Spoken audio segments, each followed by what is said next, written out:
Being named Patron of the Year for 2025, I'm deeply humbled. It's such an honor, and I'm actually excited that it happened this year in a year where the arts organizations are really having funding taken away, and I think it's a great chance to really talk about opportunities and talk about patronage.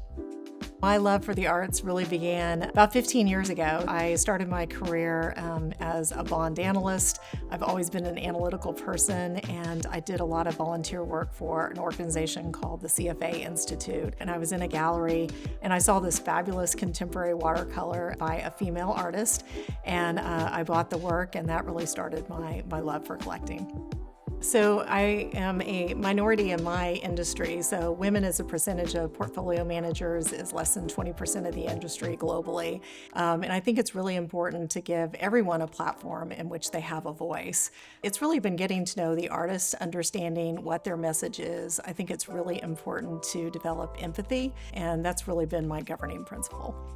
There are so many artists, I think, that have deeply moved me in many ways. One is Jamal Cyrus, who is a Houston-based artist. I purchased one of his works in 2016. I was really drawn to his history and how he was trying to convey his experience growing up. And then there is a young artist that I met named Ping Zing. She grew up in an era where there was a lot of shame to be a female, and how she dealt with that is really through finding peace and solace in nature. These two, I think, are amazing and fantastic to talk about. These are Emma Amos, and Emma was an important female Black artist. So the top one is called Four Clouds, and you can see there's an appendage of different colors. And in the middle, you see babies. And regardless of our differences, we all care about family. We all care about our children. So I love the fact that she's trying to bring people together through her work. This bottom one is part of her Falling series, and she really talked about, as a woman, how hard it was to juggle her job, her kids, her family, and at times you just feel like you just are falling out of window. You just feel like you're just letting go.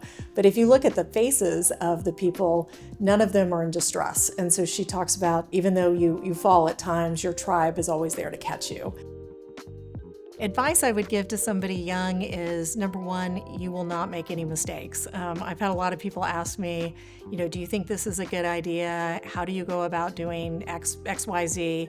There are no mistakes that you're going to make. Probably the thing that I've done the best is I've never bought anything that I don't like. I've kind of followed a passion, and that has basically evolved into activism, which has been fantastic. One of the things that I love the most is going to artist talks. I think that's a great opportunity to learn more about different artists and get exposure to different things.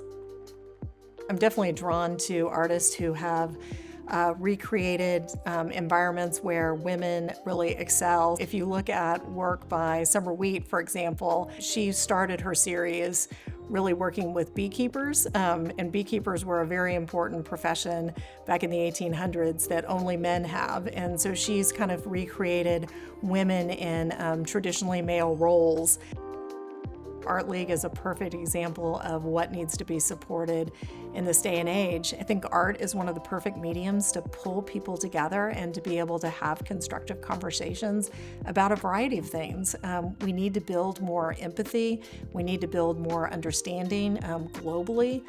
Art is the right way to do it, and it's an environment where funding is being taken away from the arts organizations, as opposed to, I think this is an environment where we need to be putting money into art.